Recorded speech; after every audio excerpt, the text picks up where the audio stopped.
Hello friends, இன்றைக்கி நாம் துவைஞ்சல் தான் எப்படி செய்கிறதுன்னு பார்க்க போகிறது. இதுதான் வந்து துவைஞ்சலுங்க.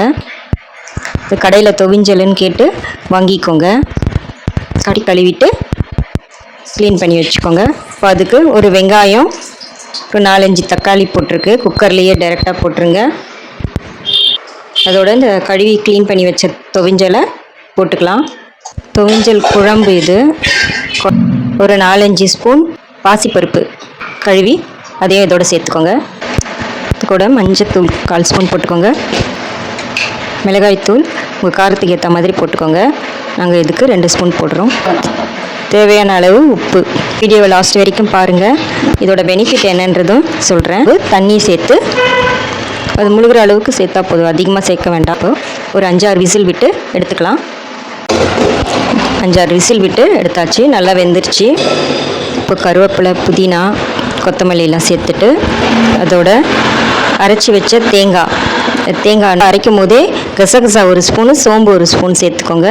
சேர்த்து நல்லா மையாக அரைச்சி இதோடு சேர்த்துக்கலாம். வெந்த அந்த துவைஞ்சலோடு சேர்த்துக்கலாம். தேவையான அளவு தண்ணி சேர்த்துக்கோங்க.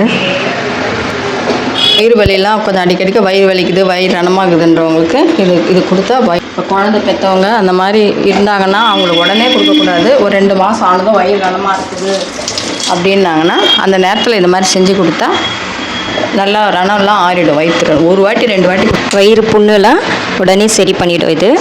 இதோட கொஞ்சம் கீரை ஒன்று சேர்க்க போகிறோம். அது என்ன கீரைன்னு சொல்கிறேன். இதுதான் சுக்காங்கீரைன்னு சொல்லுவாங்க.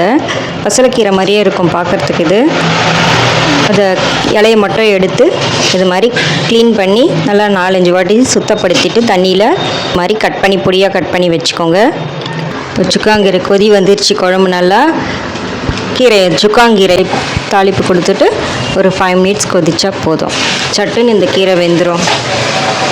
கீரைக்காரங்க கிட்ட வந்து சொல்லி வச்சிங்கன்னா சுக்காங்கீரைன்னு சொல்லிங்கன்னா அவங்க எடுத்துகிட்டு வந்து தருவாங்க. கண்டிப்பாக இது மாதிரி செஞ்சு சாப்பிடுங்க.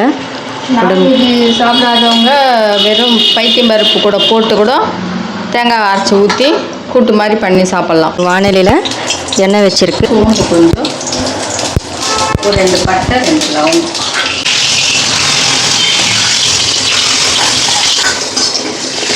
தாளிச்சுட்டு ஒரு 5 நிமிஷம் கொதிச்சா போதும். நல்லா கொதி வந்துடுச்சு. ஆஃப் பண்ணிட வேண்டியது தான்.